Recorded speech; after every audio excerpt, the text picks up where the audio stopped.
Your seed is, of course, not going on a plane. Your seed is using the wind. So there are some seeds, there are plants which are designed to let their seeds out so that they can travel by air. They use the wind to travel from one place to the other so their plants can grow. And we have a lot of them. We have things like the milkweed, the yam, the jacaranda. A lot of these trees are even here, right here in Hyderabad. Look at that, for instance. Can you see the seed flying? Yes. So when you think of a seed, you have to now understand that it has to have ways to grow. So you have a whirling nut, which is like a bit like a, well, not a helicopter, but it's got a whirling wings like a helicopter, which allows it to fly. You have the largest flying seed, which is about 5.5 inches. So it looks like a ghostly bat right there in the corner, the Alsomitra. And we have the resin tree, the Japanese lacquer tree. You can, if you pick up a copy of the book, you'll be able to see these pictures in detail. And here is something called the quipo tree. And can you see the seed? Have you ever seen a seed like this? Instead of just being a round, lumpy thing, it actually has these, it looks like it's been folded out of paper. And what the wings do, what these little folds do, is allow it to just get onto the breeze and fly. It allows, the wind makes it glide so that the plant can go from here to perhaps hundreds of kilometers away to settle somewhere in the soil. And if it finds enough nutrition, it finds enough heat, what's going to happen? It's going to grow. Well done. So that's some of our plants, some of the plants that have flying seeds. Yes. And here's my question. I want a single word answer. If you were a flying seed right now, what's the first place you'd want to go? Give me a single word answer. Yes. Goa. Well done. You? Where do you want to go? No. Think fast. Single word. China. Well done. Anyone else? What they do is they are designed to be able to float for maybe hundreds of kilometers over the rivers, through rivers, or even the sea. And one shore, one sandy beach, all the way to another one, where it finally, if it gets lodged in the mud, it grows, it sets out roots, and what do you get after a few years? Coconut tree. A nice big coconut tree. Yes, with the swaying wings, and guess what it does? After a few years, it grows its own coconuts, and that coconut falls down, and those coconuts go on their own swimming journeys across the 7 seas. So I call them the OG sailor. They aren't the only ones. We have, here, lotuses, water lilies, and the mangrove. They live in water and sort of saline water. And mangroves are actually superheroes. Do you know why? Why is the mangrove? Let me see if I have a picture of the seed. That's what they look like. And here are the seeds. And as you can see, this is a picture underwater. Those long strings are not the roots. Those are the seeds, the seed pods. And they swim vertically. They are designed to float vertically underwater until they reach a shore, and then they can put out roots. But what is so important about mangroves? What is so special? Why is it a superhero? Any guesses? Even adults, even grown-ups. What is so special about the mangroves? Why do we keep going on about them? Yes? We eat them summer. Sorry? We eat them summer. We eat them. We eat mangoes in summer. I don't know if we eat mangroves. Anyone else? Yes. They do indeed, yes. They have this dense network of roots, and they hold the soil together, and they protect our coasts. And a big problem in a lot of our cities along the coast is once they start deciding we need to have buildings, we need to have malls, we need to have more places to park our 351 cars. The first thing that goes is our natural environment, our forests, our mangroves. So grown-ups often do a lot of very, very silly things. They decide that the mangroves are beautiful, but we really want to look at our shiny, ugly, dusty cars more. So we ruin our cities, we cut the beautiful forests, we remove our mangroves, and then we park our cars there, or we put up one more mall. So as children, your responsibility is to teach your parents and teach your grown-ups, okay? sometimes grown-ups don't know the best answer. So we need to explain to them that mangroves are superheroes. We cannot cut down superheroes to park our cars. And guess what these have in common? Horses and cheetahs. Yes, now how? How is this? Well, there are some seeds that are hitchhikers. Who knows what a hitchhiker is? You'll see hitchhikers sometimes. They will be standing by the side of the road with their thumb out, and if you're driving by and if you're kind enough, you can stop and give them a lift. And some seeds use the same idea. They decide the fastest way to get from point A to point B is to fall off and attach themselves to your fur, or the leg of an animal, the skin, the thick skin of a rhinoceros or an elephant. And sometimes even you and I, we are walking through a forest. After you finish your walk, you look down at your pant leg and see how many seeds, how many prickly things have managed to attach themselves to your pants or your socks. You'll find sometimes that you'll actually be carrying seeds. And what happens?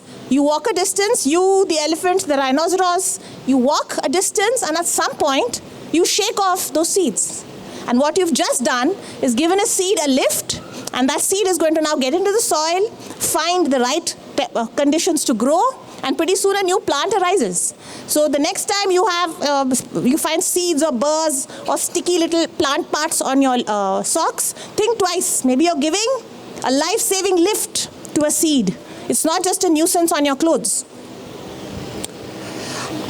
We're not just talking of very large animals, elephants, you and I. Sometimes there are very small animals like bees. There are insects which also do the same thing.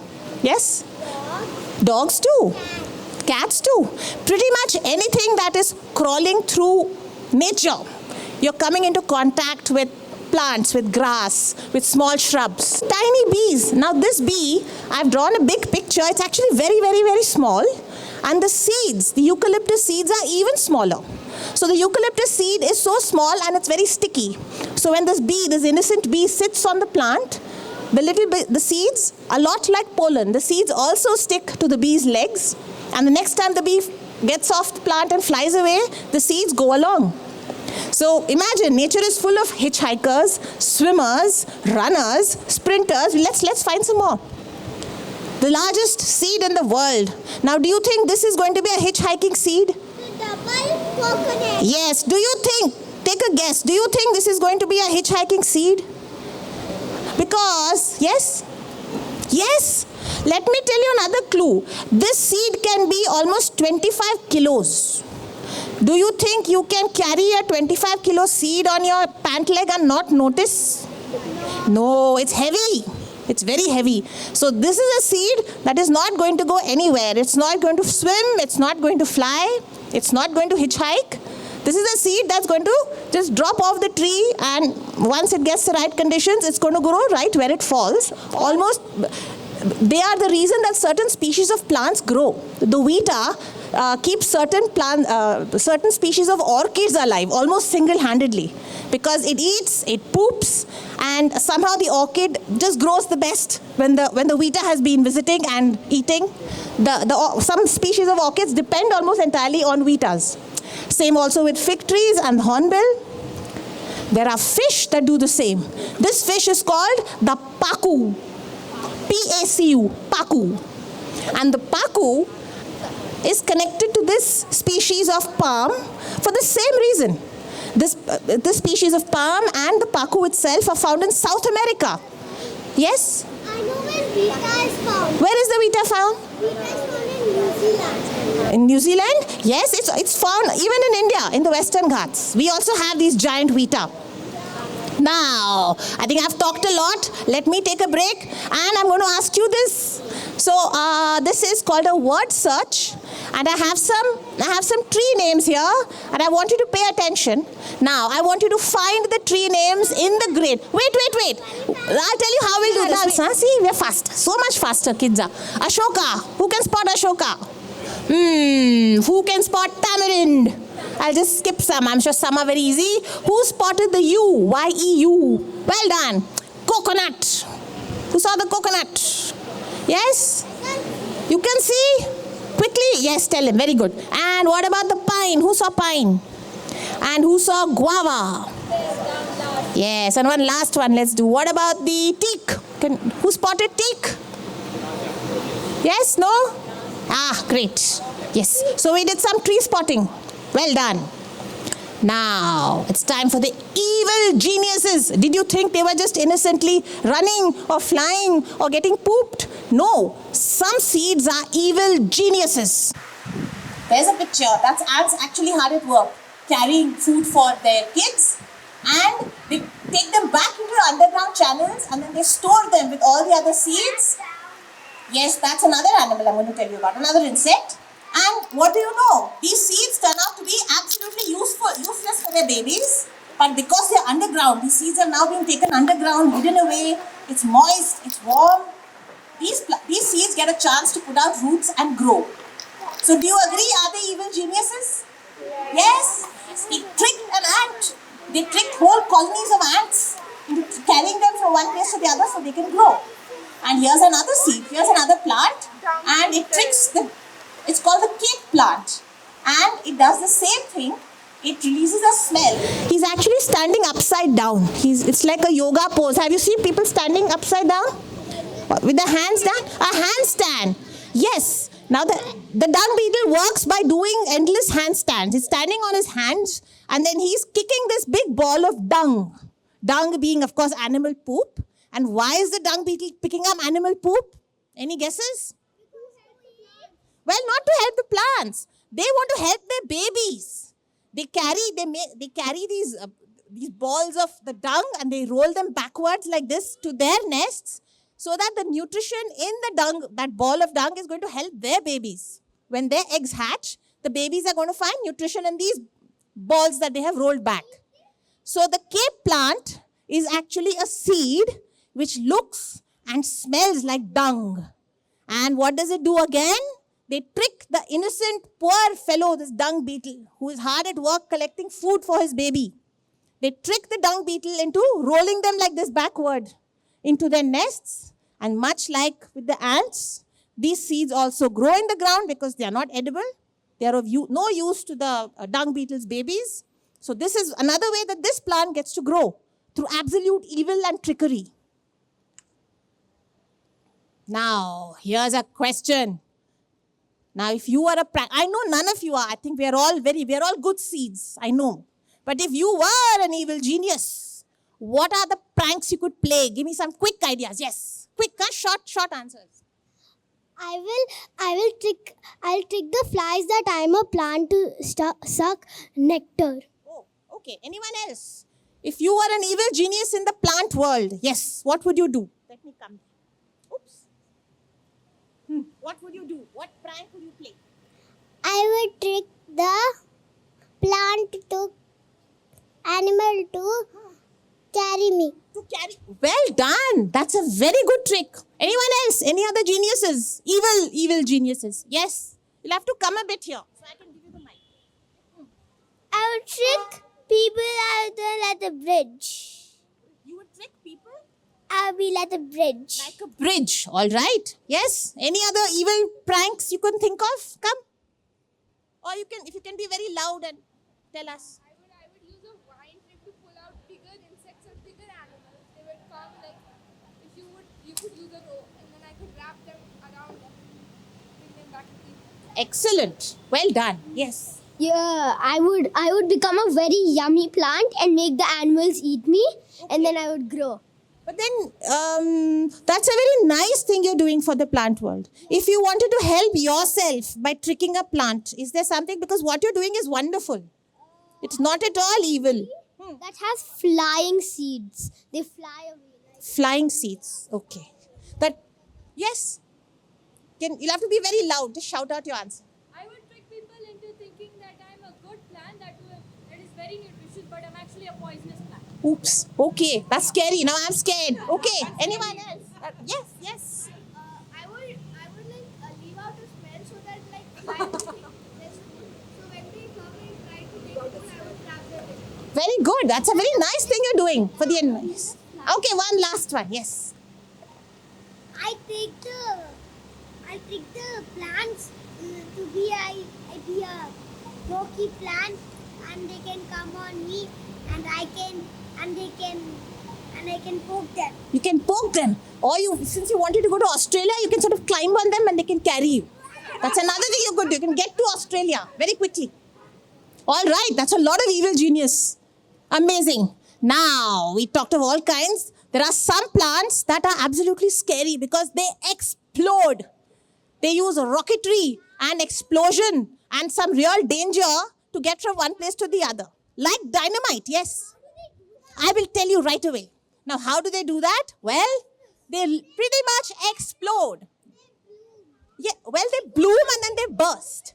So, They go 100 miles per hour. some of them go maybe not 100 miles, but maybe 100 kilometers for sure. And wait. I'm going to tell you what a very dangerous plant, but you have to wait. So, like I said, we have plants which grow a seed pod. It's not a single seed. They grow a whole pod and which are filled with seeds. And at some point, the pod gets dry and it bursts. And when it bursts, what happens? The seeds get thrown across, thrown out, and they go as far as possible to land, to drop into the ground and grow a new plant. And ye chalega kya video? Huh? The last time the video didn't work. It didn't work. Let's see. No, it doesn't work. Okay. Because this is a pretty cool video. It takes close-ups of pods which are bursting. And in the end, there's actually a bit. There's a bee. There's a poor innocent bee which is minding its own business and sitting in a flower. And this seed comes flying out of nowhere and knocks it over. So, yeah, I know. Poor bee. But whatever. We get a good laugh out of it. So, that's seeds. I mean, if you think seeds are just passive things which are inside mangoes, now you know how wrong you are about them. Now, let's see what else. Okay, I was talking about dangerous plants. Yes. It's called you were here yesterday, no? Yes. Okay, now it's called the sandbox tree or the dynamite tree. And you really don't want to be anywhere around them when the seed pods are ripe because they explode, and not just explode. They explode and launch seeds at 160 miles per hour. How much is 160 miles per hour? It's like a very, very fast car. No car is allowed to even go that fast. It is, I think, double the speed limit on the highways.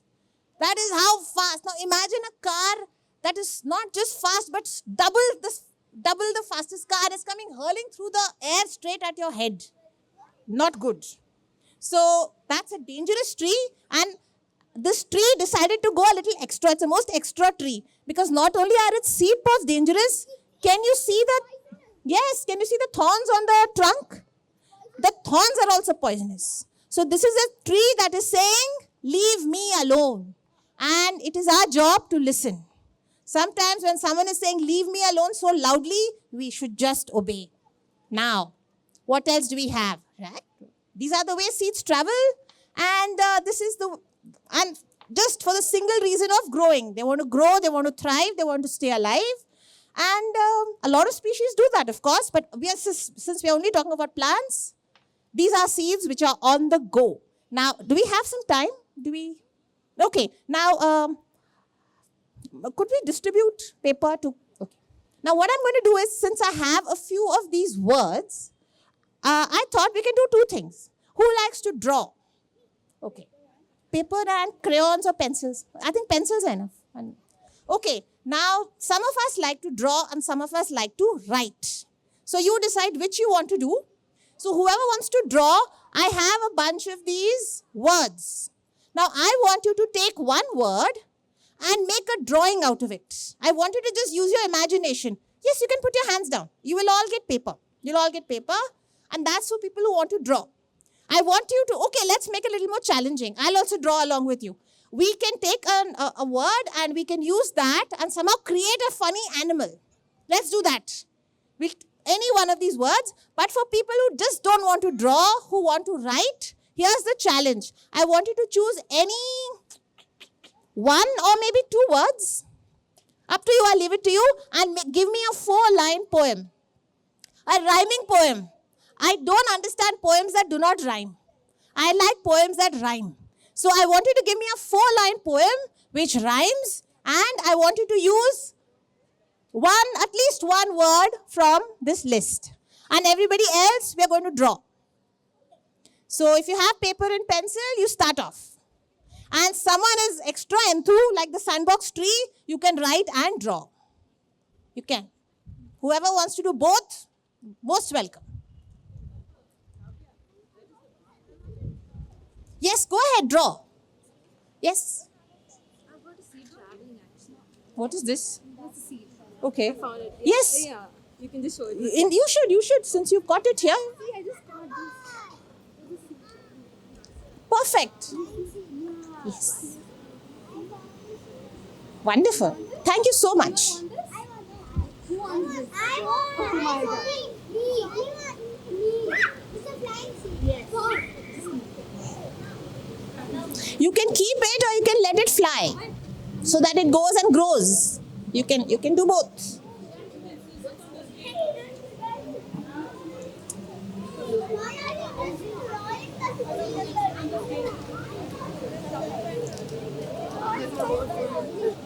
It's not comfortable on the mat. He didn't get a pencil.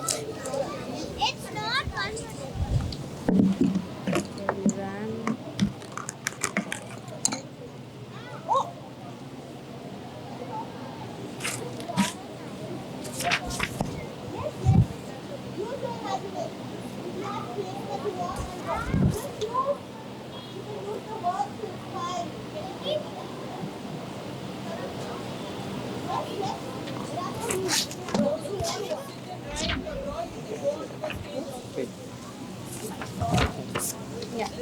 If you want to sit on the steps, go ahead. Since there's carpet and you can't draw, go ahead. You can spread out.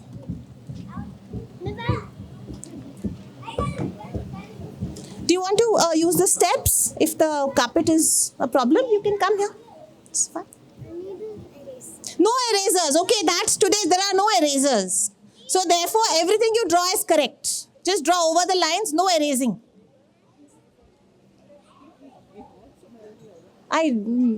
We won't have, I didn't see any. We So. have some markers, it has gone somewhere. Oh, it's okay. We wanted to draw, no? Yeah, I did. Okay. Because there is.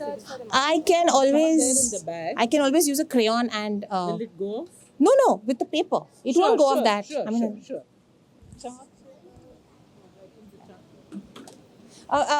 Don't bother. I'll use the A4. Don't bother with any extra.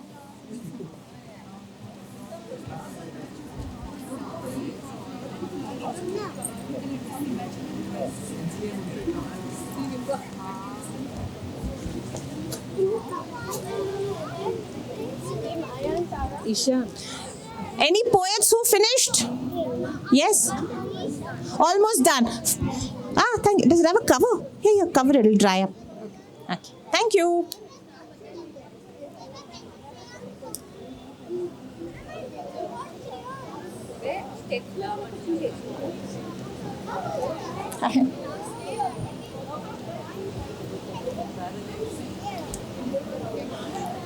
Any poets who finished?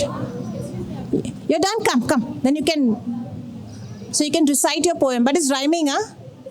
No free verse. Free verse is the other section, not here. The cruel plant villain doesn't treat its henchmen right, as they work hard and carry seeds on its piggy neck. Please, I had enough, I'm tired, begged and cried the tired ant. Oh, well done. Please applause. Yes. Thank you. Any other poets? No poets? Okay. I can see artists are hard at work. Excellent. No, ma'am, we don't. Okay.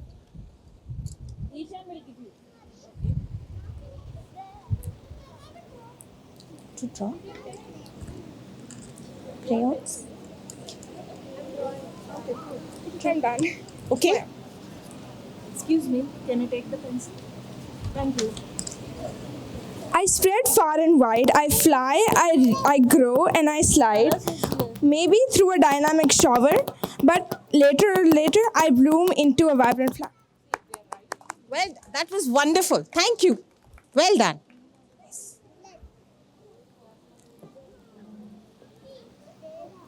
Hey, there are no some more pencils. Oh, sharpener nahi hai. Yeah, there's no sharpener.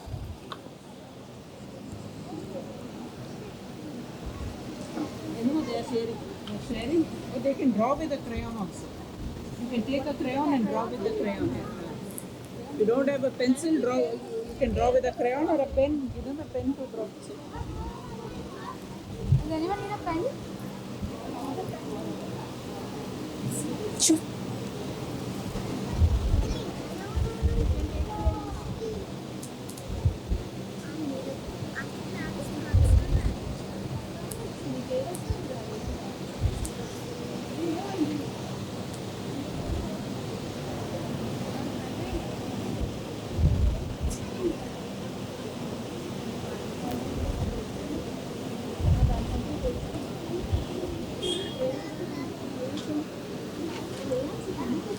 Any other poems done? Anyone has a poem to share? Please come.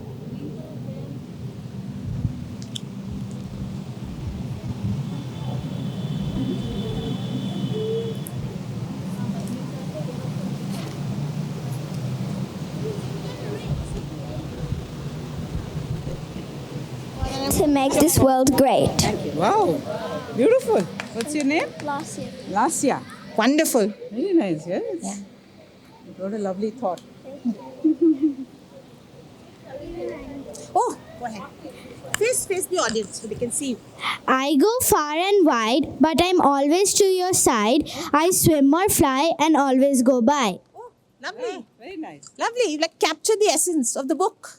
What's your name?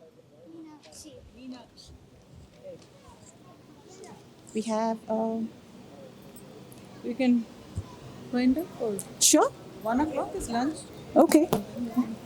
Maybe one last activity we can do together, a drawing or something. You can tell them they can finish the drawings. Yeah. Okay, we have little time, so one last activity. You can always finish your drawings at home, but would you like to learn how to draw a lion very quickly with simple shapes? Yes or no? A lion? Yes? No? You know how, but who else? It's okay to say no, but how many want to learn how to draw a lion? And the rest of you can keep drawing. Okay? Just, I need one. I can, yeah, since others, is there anyone here? I'm guessing the grown-ups are, if anyone's interested in learning to draw a lion, they'll have to come this side. So, okay, here, let me,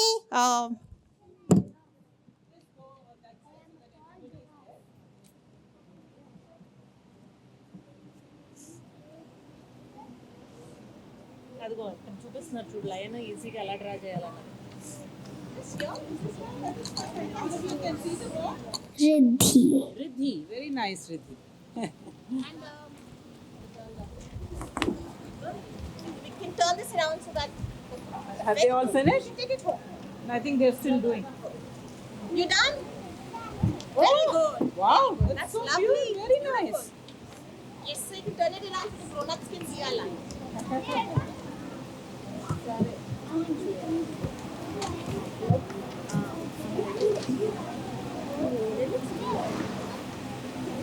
Very nice. You've drawn very nicely. In the afternoon at Nana Nukkad, we have another storyteller